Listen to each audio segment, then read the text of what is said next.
produce it and edit it anyway. But for people that want to watch in real time, which is very few people, but maybe we'll get a few viewers. I'm just going to check. I got to wait for it to hit Instagram, and then it says it is. Let's see.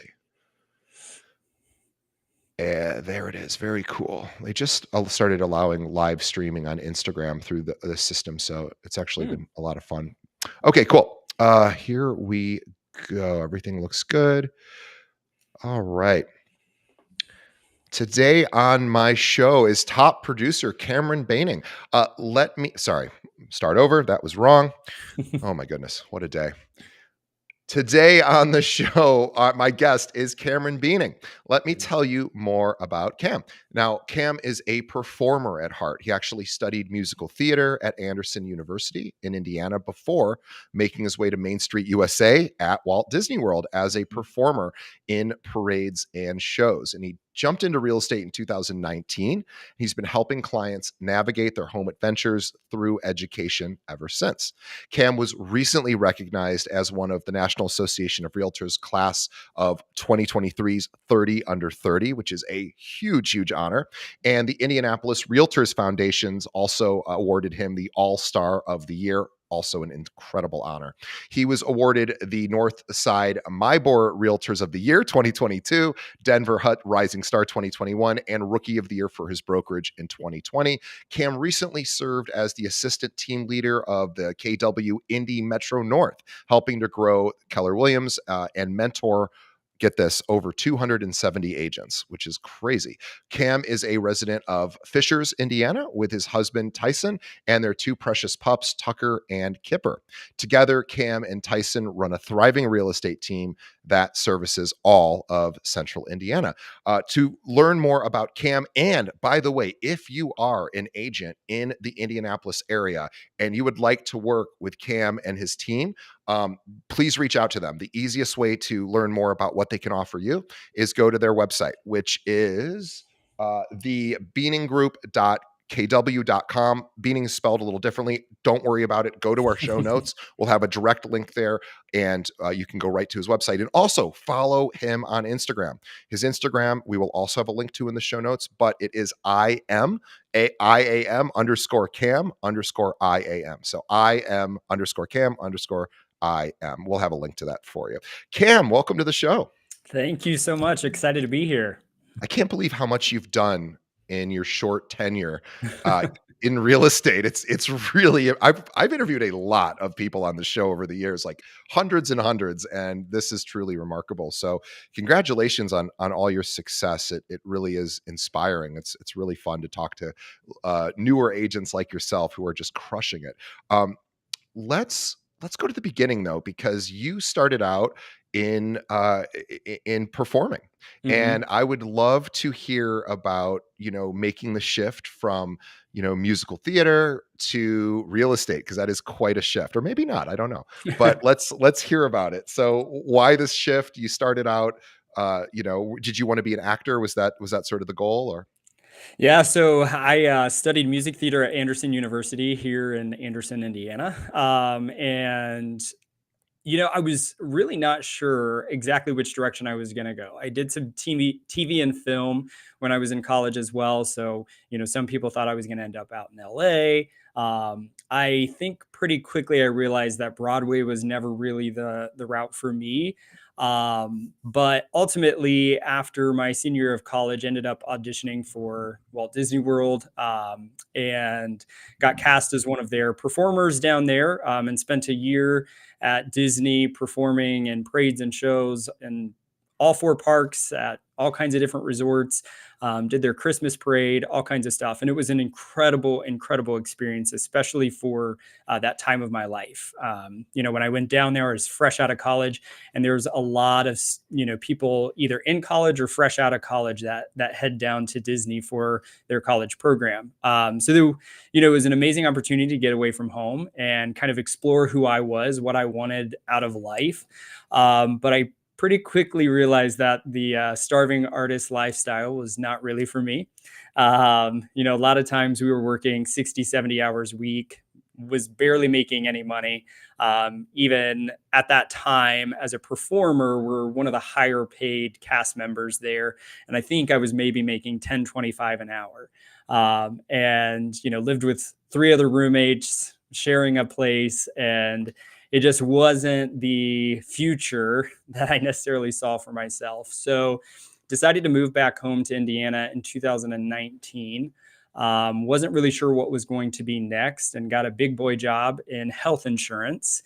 And it was enough to pay the bills. It was the most money I had ever made in my life. And even that was at like, I don't know, $14 an hour or something like that. But I thought I was really You were making making it. it. I was making it. I just increased my weekly wage by $4 an hour. So I thought I was on the right track. And about 3 months into my job in this world of health insurance, I was just absolutely miserable. I was sitting at a computer, for 40 hours a week, 8 hours a day in a cubicle with 4 or 5 other coworkers around me, barely anybody to engage with, barely anybody to dream with. You know what I mean? And it was just a very monotonous, boring job. And I went from this lifestyle of like performing and dreaming and Yeah. helping people be creative and being creative myself. And now I'm sitting at a desk processing insurance claims all day. You Woohoo. went from the most magical place on earth to one of the more boring places on earth. And by the way, I'm not poking fun at you or the health insurance industry. That's the industry I Yeah. came from prior Okay. to this, so I feel like I'm able to make poke To fun at it. speak to that. Yeah, yeah, yeah. Go ahead. I'm Yeah. sorry. Yeah, so it was just a wild transition, and I knew I needed something different. And real estate was always something that had kind of been at the back of my mind.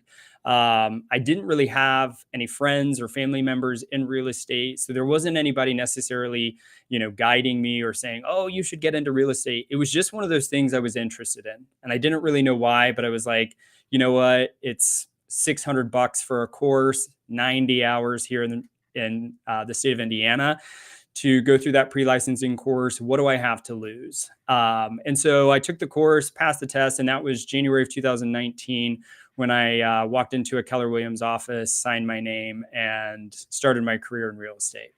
You started at a very interesting time, right? So 2019 was pre-pandemic, right? And then 2020 happened and everything shifted. And by the way, let's talk about your first year before we get to the pandemic. So Yeah. you had a really pretty good first year. You sold 9 homes, which Hmm. I know it, might not sound like a great first year, but it really is a great first year. It might Yep. not be financially a great first year, but you're at least getting deals. I know my boss, who was a rookie of the year for in 2002 when he when he started his career, he didn't get a sale for his first 7 months, and then he Hmm. got like 6 sales, Yeah. and but he ended up with maybe 9 to 10 sales in that year as well, and he was rookie of the year for one of the Chicago Association. So that is an incredible first year. How did you do it? How did you find clients? Just out of curiosity. Yeah. So my first year, I really had no idea what I was doing. My first year was just about learning this entire industry and the process and the forms and the all the things, you know what I mean? So I really had no business experience.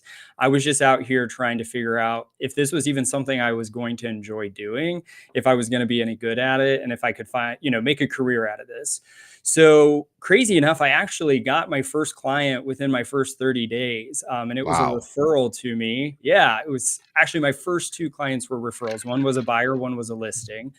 amazing. And what I essentially did, I guess I should go backwards. I was still working in that full time, 40-hour week health insurance job. So my husband at the time had gone back to school to be a kindergarten teacher. Oh, And so, in order for us to make ends meet, the only way for me to pursue this career was for me to keep that 40-hour a week job. And so, that was the decision, the sacrifice that we kind of had to make. And, I would just wake up every day. Oftentimes I was at my desk in downtown Indianapolis at 6 a.m. so that I could be off work by 2 p.m. And then I would drive straight up to Carmel, which is about a 35-minute drive from where I was working. And I would sit in the office and I would listen to conversations. I would ask questions. I would just be around the people yeah. that were doing this for a full-time career.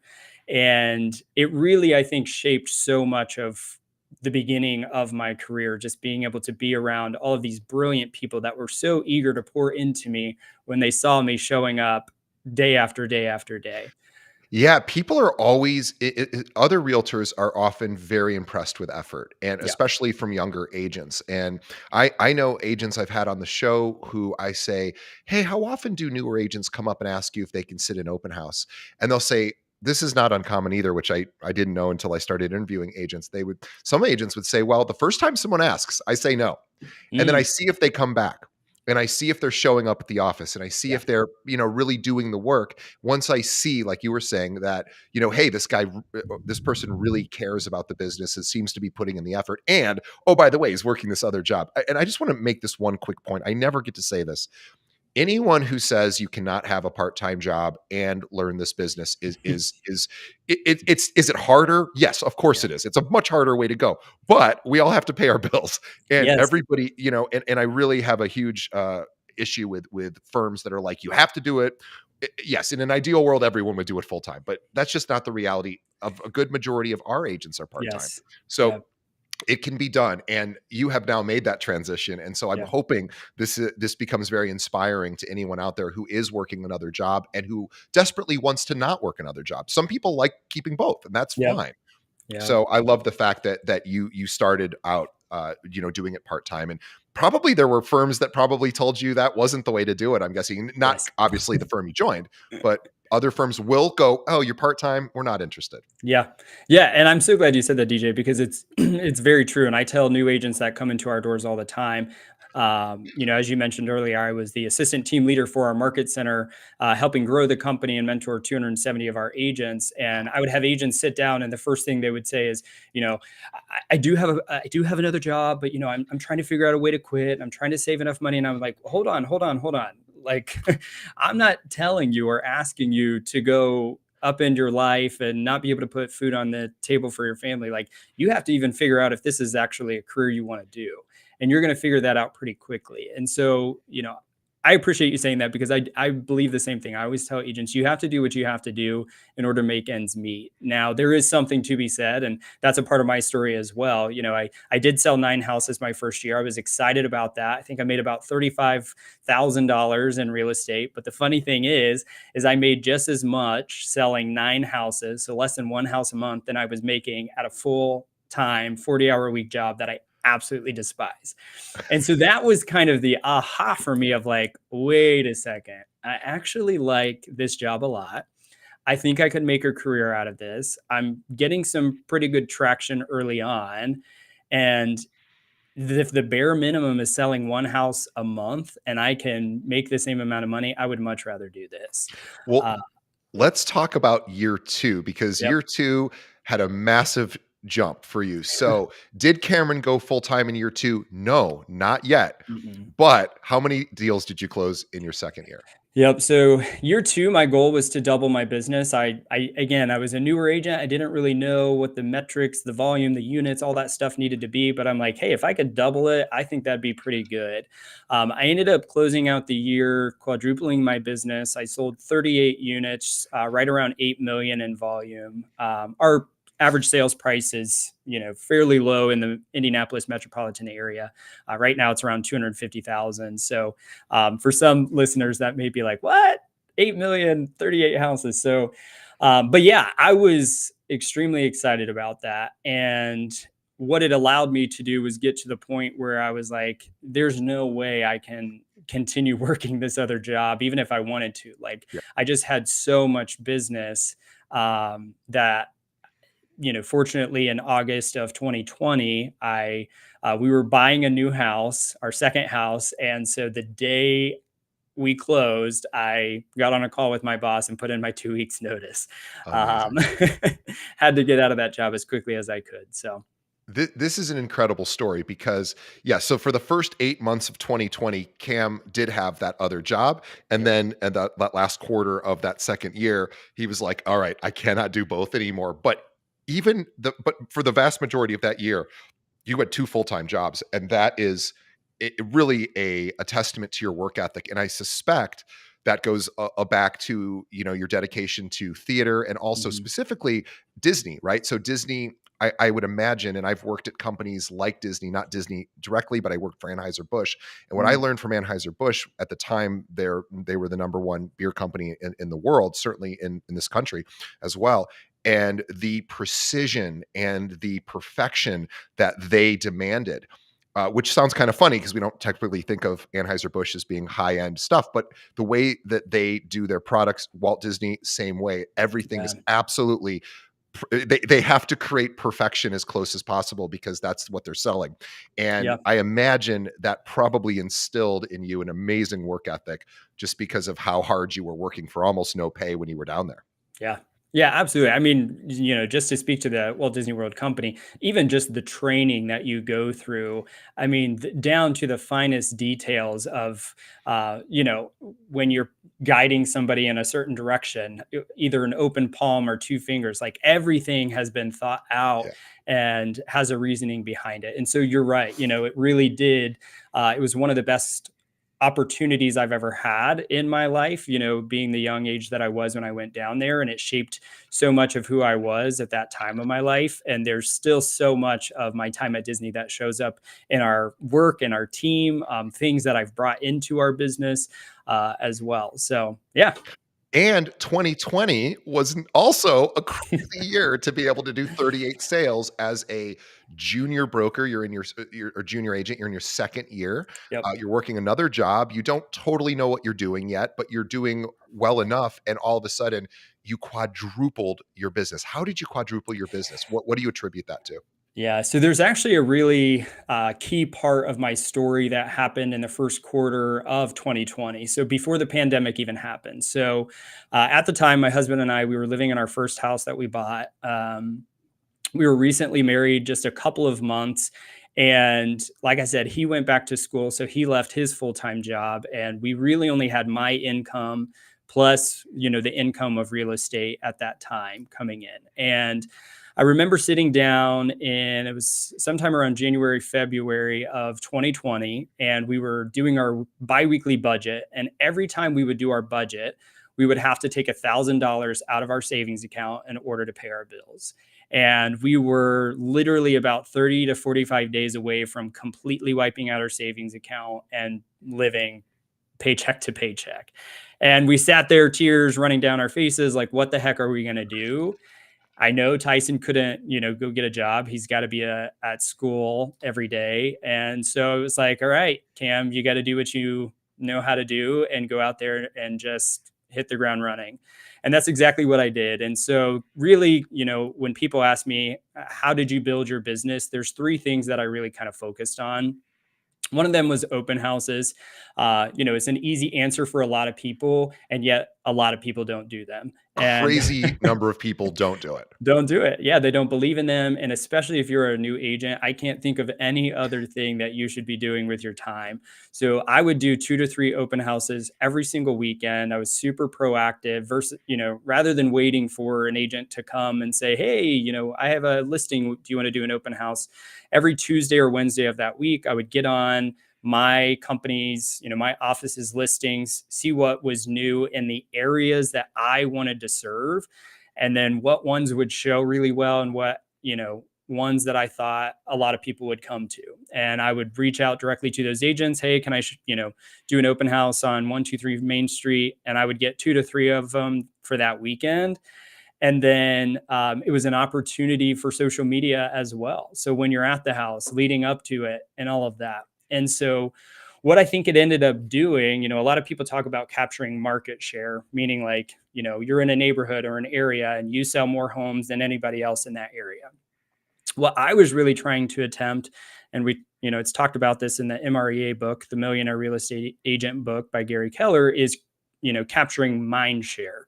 Yeah. And that is, to me, every person knows, I don't know, 5, 7 realtors out there. And when somebody thinks of real estate at that point in my career, where do I fit? Am I number 5? And how can I, slowly work my way up to that number 1 spot? And part of that was making it appear as though I was a lot more successful in real estate than I was in the very beginning. So Sure. my sphere, the people following me on social media and all of that, they didn't know that those weren't my listings, but they see me get into this career and I'm posting 2 to 3 listings every single week. They're like, dang, Cam is crushing it. He's doing You know what I'm something. Yeah. He's doing something, and it just really starts to build your validity. And I think because of the open houses getting people in through the door, it also built my confidence about talking this whole world and lingo of real estate. People are going to ask you questions right there on the spot that you hopefully have researched. And if you didn't, it gives you an opportunity to follow up with them. So it really built my confidence and understanding of homes in different areas and things like that. And then the third thing I did was first time home buyer seminars. So I hosted my first time home buyer seminar within about 60 days of getting into the industry. I really had no idea what I was doing. I had bought one house myself. I was in the process of helping some of my first clients, but I didn't have 100 transactions under my belt to be able to talk about all kinds of different experiences. But I knew if I didn't host one of these or I didn't talk about what I know in real estate, then I wasn't going to help anybody. And so I figured, you know what, anybody coming in the door, I probably know a little bit more than they do if they're trying to buy their first house. So I think I'll be able to help them. And I think my first one, I had 6 or 7 people come to them, and I just started doing them every quarter. So between those three things, that's really, open houses, social media, and first time homebuyer seminars. That's really what I think helped propel me forward and go from selling 9 houses my first year to Wow. 38 my next year, because This seems people started seeing me as that realtor of choice and trusting me. It's really smart too because people do, check social media usually daily, and when they can see that somebody is consistently doing something in real estate, it's just marketing 101. What we call immersion. They just start to see you as that over time, and that repetition eventually starts to move you up potentially because it's not, oh, he's not just a realtor. Look at all this cool stuff he's doing. He's clearly in the business, and Yep. that to me is super impressive. I had a question about the first time home buyer seminars. Were you doing those virtually or in person? So pre-COVID, I was doing them in person. Once COVID happened, we actually went to host one once the world started opening back up. And we went to host one and gave an opportunity for people to be in person or via Zoom, and they could choose. And we asked them to let us know ahead of time which one. And every single person ended up selecting via Zoom. And we had 15 people on that one. And so we ended up canceling the in-person option and have done them via Zoom ever since. Yeah, yeah, we've all gotten conditioned, and Yeah. it is fun to do in-person events, of course, but it's certainly a lot more to put together and just a lot more to coordinate. And when you were doing your first home buyer seminars, were you also partnering with lenders or other partners that could help promote it for you or provide some, information that they could share during the presentation? Yes, absolutely. So every first time homebuyer seminar we've done, we always partner with one of our lenders and we really go in on that together. We have at this point, nice presentation where I'll start, introduce, the lender and let them kind of take it from there, because my belief is that the most important first step of the home buying process is getting pre-approved. So why not let the lender start and educate them on what that process looks like, and then kind of come in from there and talk about why you need a real estate agent to go through this process and what a real estate agent is going to do for you through this process. And the whole goal too is, we don't talk in our first time homebuyer seminars as if like they are our clients. We are there trying to earn that business, because we do get people that we have no relationships with. They find it on social media, or, from an email campaign or something like that, posted in the library, and they'll show up to our seminars. And so, again, we want to earn the opportunity to get their business instead of talking as if we already have it. Yeah, I think that's a really, really good point. Is we are here to earn the business, and we're doing that by providing value and Yep. demonstrating value. So that I've always heard if you have to and different schools of thoughts on this. I'm just one school of thought is if you have to ask for the business, maybe you didn't project your value well enough. And again, that's not going to always be true, but something very successful financial advisor once told me, if you're talking to somebody and they don't say, how do I sign up with you for as a financial advisor, you probably missed something, as Yeah. opposed to saying, well, are you ready to sign up with me? So and I'm not suggesting you can't ask for business as well, but I love this idea of leading with value, Yeah. leading with education. And that, I agree that that seems to be, I don't like to be sold personally. I like to go, hey, I want to see how much you're into it, how much you know, and then I'm going to pick the person I think is going to do the best job. And so I look for education in my accountant, my doctors, the person cuts my hair. I'm like, how Yes. do I style this? All of these things. I look for education, and I suspect I'm not unique in that sense. So that's amazing. So you've been doing these first time homebuyer seminars for some time. Are you still doing the open houses every weekend? So I myself am typically not doing the open houses just because I have built a real estate team now, and my focus is more on listings as well as growing the individuals that are a part of our team. So I coach all of our individuals, and we can talk more about the team as well if you'd like. But my time is spent so much with our people now that you have to figure out kind of what your unique ability is and to build my business all day long. And it doesn't mean I won't do an open house. I absolutely still will. It's just not where I'm typically serving my weekends. Sure. And it's interesting too. So as you haven't just built a team, you've also mentored almost 300 agents, which I'm only laughing because it's such an absurd number for how short of a time you've been in this industry, and it's just beyond impressive. So you have really helped a lot of newer agents or agents that were struggling. And I'm curious, you already mentioned your sort of three-tiered approach, which is, social media, um, open houses, and I forgot what and first time home buyer seminars. Um, Mhm. are those typically how you would coach a newer agent today? Somebody who no, okay, he's shaking his head. So what would you Nope. say to an agent who's starting today? I want to hear it. Yeah. So, I think the funny thing is when I speak at panels or at events or things like that, people always want to know, Cam, what did you do to build your business? And they think that if I tell them the secret sauce, they're going to turn around and do it, and it's going to work exactly the same way for Right. them. And Yeah. that couldn't be further from the truth. And so what I always tell people is you have to figure out what works for you. If I tell you to go do an open house and you want to claw your eyes out, then open houses probably aren't going to be your thing. If somebody tells me to go door knocking, I'm going to run and hide. So I had to figure out what are the things that do actually bring me joy? What are the things that I, love to do? And I'm going to wake up every single day motivated and excited to do it. And so that's exactly the way I'm going to coach an agent. Now, here are some ideas on things that you can do, and if one of these sounds interesting to you, go study the people that are doing that at the highest level and master it.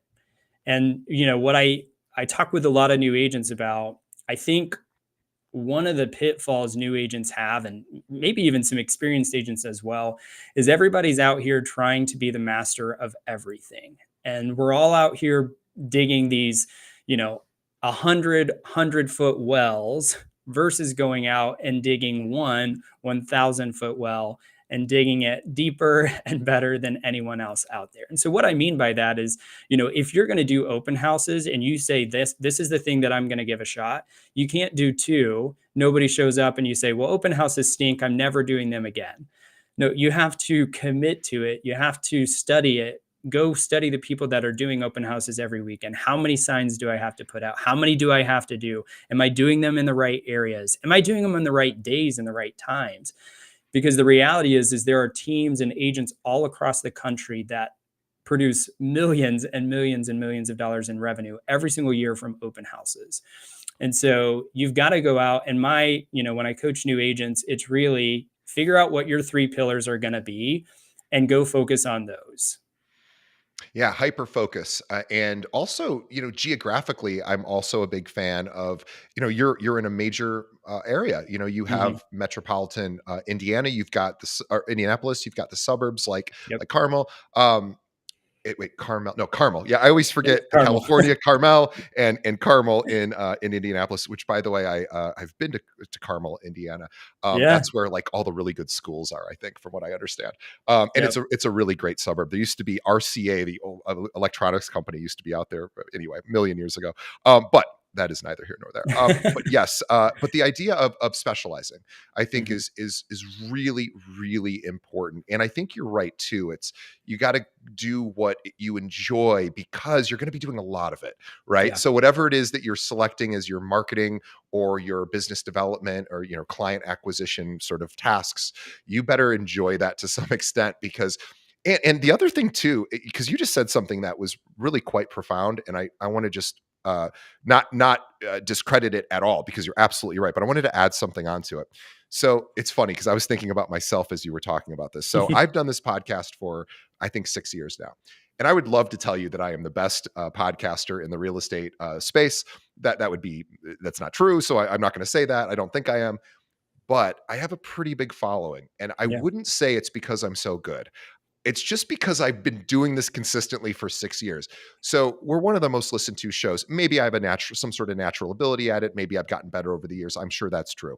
But here's what I haven't done, which is what I should be doing, which is what Cam just said.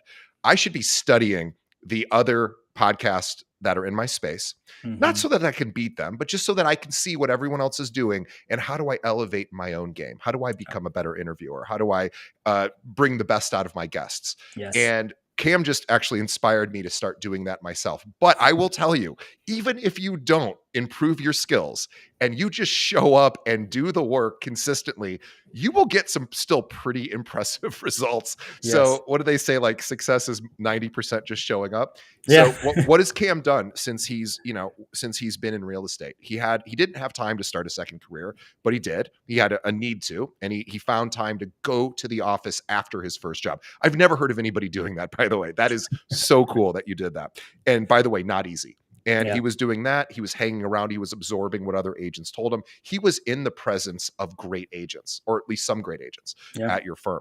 And he just, got a lot of opportunities just from being around. And he's like, I'm going to do open houses every single weekend. Of course, you got better at them as you went along.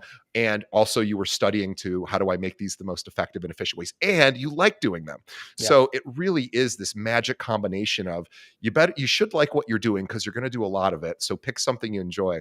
But also, too, if you can, next level is start studying the other people doing things. In fact, if it was me, I'd go to other people's open houses and Yeah. start to see, especially the really big producers, be like, what are they doing? Because I'm sure there's little tricks and I'm sure you probably did that too. Oh, yeah. Yeah, what to do and also what not to do. I remember going into open houses and, nobody would greet me. There's an agent just sitting there at a table, and I'm like, Are we gonna engage at all?" And And I they don't know you're a realtor, maybe even at No, that they point. have no idea. I mean, there's still people. I'm pretty involved in our industry at this point, but there's still a ton of people that don't know who I am. So I could walk into somebody's open house today to study or, to see what's going on. And yeah, I mean, there's so many open houses I went into that nobody would engage with me. There was nothing I filled out for them to capture my information. You know what I mean? So definitely study people and make sure you're studying the right people, and also be aware of what you don't want to do. Yeah. Yeah, and you only will know that after trying as many Yes. options as possible. And so you talked about if you were coaching a new person today, you would probably suggest for them to try a number of different activities, business development activities, also learning. Oh, let's talk about learning the market. How Hmm. do you approach mastering your market? Because it's one thing to get clients, and I think we've given some great advice there, but also then you have to take great care of them and you have to know what you're doing. So, how are you mastering your market and what advice do you have for agents to start to develop that mastery? Yeah. So we are very numbers oriented on our team. We track a lot of things, and that did not just happen one day. You know what I mean? I didn't just wake up and I'm like, oh, these are all the things I'm going to track.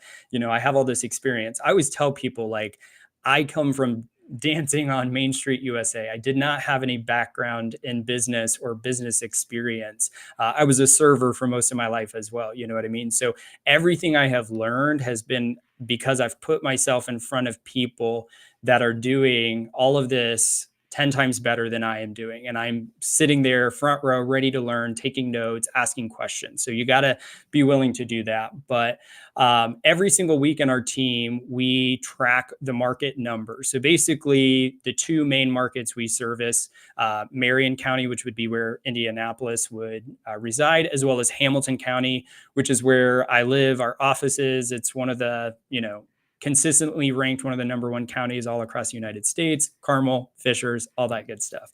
And we track everything on there from how many new listings hit the market, how many sold, how many pended, how many expireds, what's the median sales price, all of that kind of stuff. And we look at that data every single week because it helps us better understand what's going on in the market. And it helps us look at trends. So when things are going up and going down and things like that, is this some freak thing that's happening because interest rates went up or down a whole percentage? Or is this cyclical? This happens consistently. Or is this the result of a global pandemic?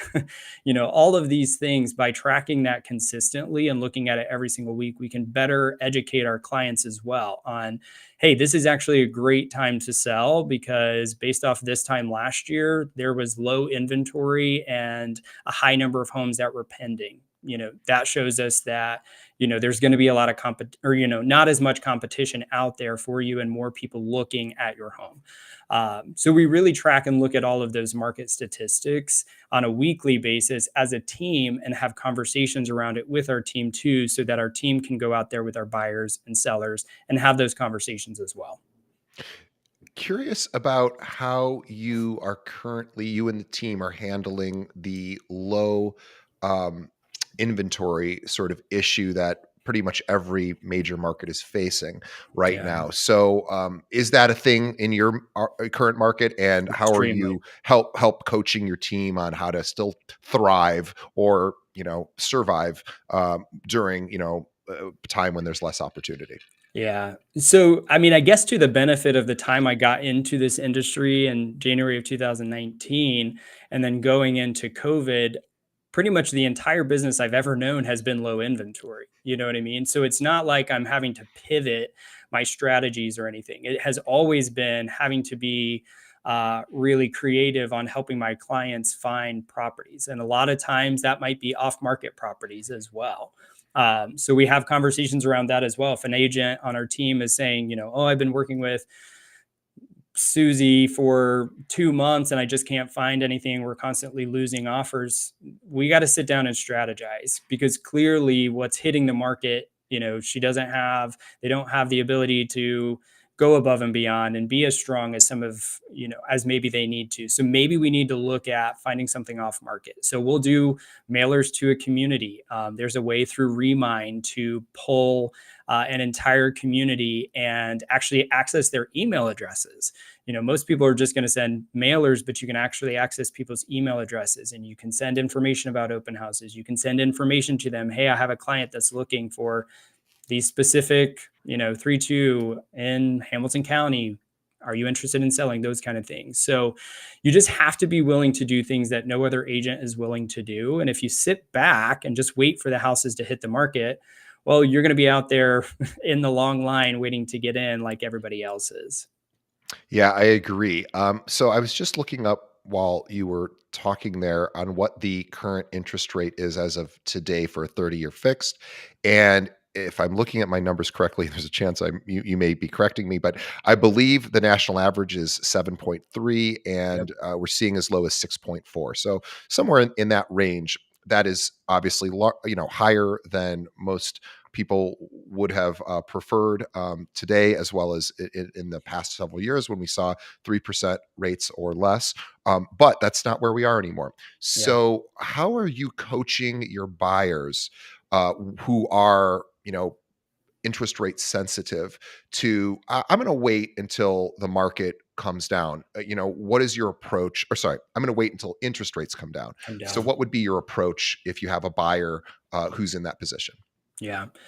So, and we've had this conversation a lot. I actually just had a listing appointment a couple of weeks ago with some sellers that thought they were going to wait until the fall to sell because they wanted to save a little bit money. And we had a conversation on, at the end of the day, we're going to do what's best for your guys' situation. And yet, let's look at what the price of the home is that you would likely purchase today is. Okay, you have a budget, you want to go up to 500. So this same house that you're going to buy for 500,000 over the course of the next 6 to 8 months, all of these other homes around that are going to start selling.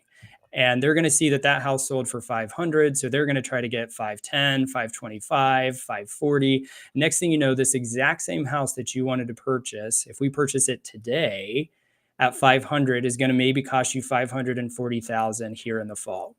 And also that you could save an extra 3, 5, 10,000 bucks. So really, what is the cost of wait? What is waiting costing you? And when it comes to the situation of interest rates, the reality is interest rates just are what they are right now. We've been hearing, and I know you feel this too. I mean, we've been hearing for over a year that interest rates are coming down, and we were told this year that we've got several interest rate drops coming, and they actually ended up going up. Right. They came down and they jumped right back up. And so, if everybody's just going to sit around and wait for interest rates to drop, I mean, you could be waiting 2 or 3 years before they get to a point of what they might feel comfortable. So, what I tell people is, if you can afford the payment now, the only thing that's going to happen, I hope, the only thing that's going to happen over the course of the next couple of years is interest rates do come down. You're able to refinance, and you're going to be able to cut a good chunk of money off of your monthly payment every single month. But make sure you can afford the payment and feel comfortable with that payment now. And then you're only going to feel better because now you've got the house. You're seeing every other house around you sell for even more than what you bought it for. And your interest rate came down. So your monthly payment just dropped as well.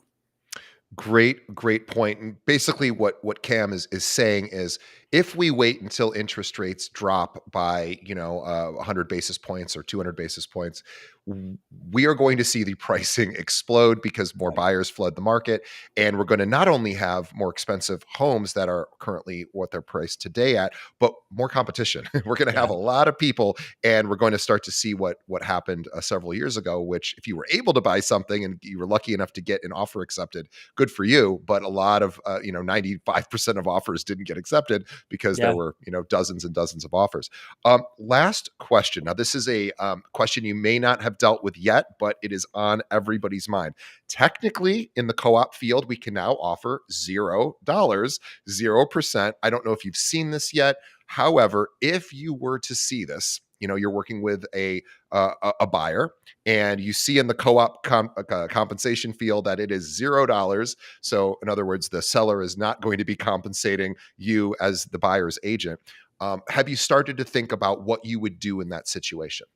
Absolutely. So, number one, buyer agency agreements all day long. Yeah. I've been using them since I got into this industry and just always have. So, for me, it's not something I've ever shied away from conversations around the value that I, as an agent, provide to our clients. We, in our market currently, have not necessarily seen any of the $0, zero commission, things like that yet. And yet, who's to know when they will hit? The They Midwest. will at some point. Yes, the Yeah. Midwest is oftentimes one of the last to see some of these things trickle in. But yeah, absolutely. And we're having conversations not only with our team, but with our brokerage as well on how to make sure we're preparing our agents on how to have these conversations. And it's really about just, explaining your value. And if you can't explain your value to your client, well, then you're going to have a hard time, when it comes to having that conversation. And I hope more and more agents, in fact, there's actually a bill going through the state house in Indiana that would make it law, put it into law and really leave it up to the brokerages more so. But if that doesn't pass, then the Indiana Association of Realtors has already, requested that IAR make it a requirement. So regardless of whether you feel comfortable with it now or not, it's going to be something, at least in our state, that people are going to be required to start having conversations around. And what's always interested in me is we require listing contracts when it comes to sell a home. Right. Why in the world do we shy away from, um, you know, signing and establishing our working relationship with somebody? Well, and it is a tricky conversation to work with buyers and say, "Hey, just in case this were to happen, Yep. we have to figure out a way to compensate me. Here's a couple of ideas." And maybe that buyer comes out of pocket, or maybe you try to negotiate with the seller to Yep. afford you some sort of commission or whatever. There's a million different ways to do it. And hope that there will be service providers that sort of come to the rescue of a buyer, and maybe it's a separate mortgage with its own interest rate just for the commission. Who knows? Something will get figured out, but Yeah. it's important to sort of have an answer for that today, as opposed to, well, what if, or not opposed to, if that were to happen, here's how I will be compensated by you, Mr. or Mrs. Buyer. And that is a tricky conversation because we've never Sure. had to have that before. So Yeah. it is a new thing, but it will all get worked out. But I'm glad to say that I'm glad to see that even though you haven't seen it in your marketplace, certainly you will see it at some point. And hopefully it won't become the norm, but time will tell. But I love the fact that you have devoted so much of your success to either being educated yourself or educating your customers and clients. You're doing it Yeah. through market, through education around first time home buying. You're doing it through open houses and really just immersing yourself in the business. And I would we're wrapping up now.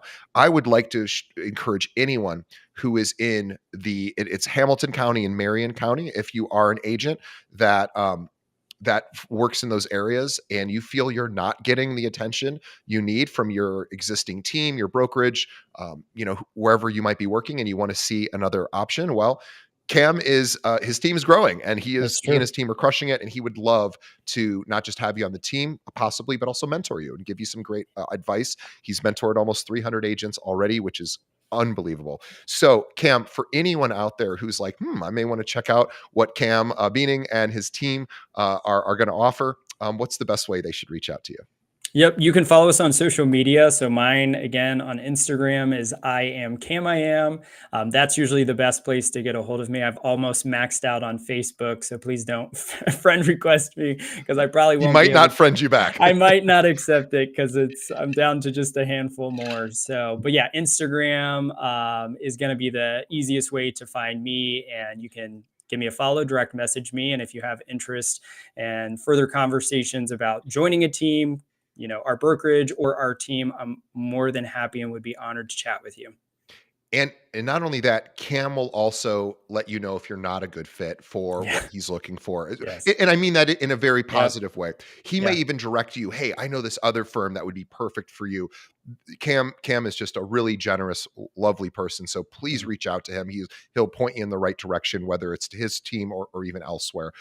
And he's a 30 under 30 nominee or award winner. So this is something the National Association of Realtors does every single year. And they basically look for the 30 best and brightest who are new or under 30 years old and essentially new to the business. And you have obviously caught their eye. I'm actually heading over to the National Association of Realtors the minute after I leave Oh, here cool. because the Chicago Association is in the same building.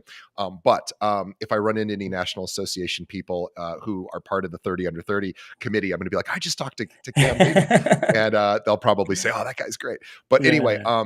so please, guys, reach out to him. And by the way, if you are a realtor in another part of the country and you have clients that are moving to Indianapolis or the suburbs of Indy, yeah, talk to Cam and his team. They are the kings of the metro area and places like Carmel and the other surrounding suburbs. Please Mhm. consider him as an agent to refer to. And guess what? A lot of Cam's clients, when they retire, they're probably going somewhere south, somewhere warm. Yeah. So he is going to, in fact, you may even have a license in Florida or something someday too. One day. Yeah, yeah. So definitely reach out to him. It'd be a great partnership, and maybe you guys can pass some referrals back and forth.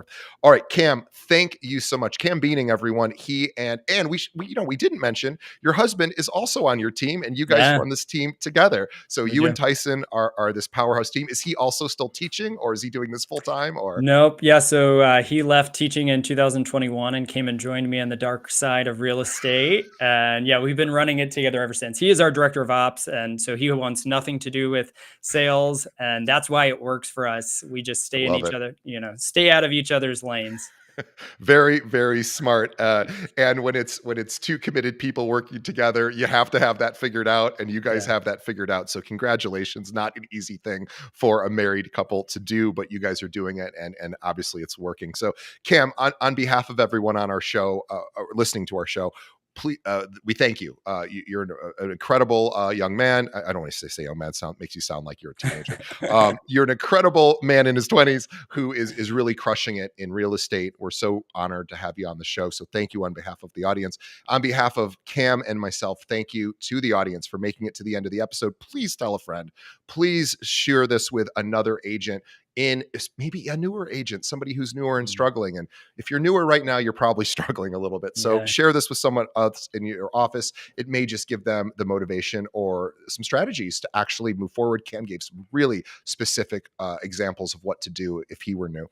And also, so on behalf of everyone, thank you. We thank Cam, and tell a friend, and also leave us a review. Let us know what you think of the show, whatever podcast app or social platform you might be listening to us on, or watching us on. Please let us know what you think of the show. It really helps us improve so we can continue to better serve you, and also support our sponsors. We love our sponsors, and they are the ones that keep the whole ship afloat. So thank you so much to everybody. And Cam, we will see you. Continue to watch your star rise, and then also want to also remind everyone that we do several episodes of these a week. So we are also, one last thing I'll mention, we are starting again to do short form video clips. So we finally got a system in place. So we're going to be posting several short form video clips per day on all the different social channels. So just search for the Keeping It Real podcast. You'll find us, hit that subscribe button, and we'll start serving up content, not just twice a week, but literally like twice a day with these short form clips, which we will have many of those for today's episode as well. So watch out for that. All right, Cam, thank you so much. We will see everybody on the next episode. Thanks, Cam. Thank you.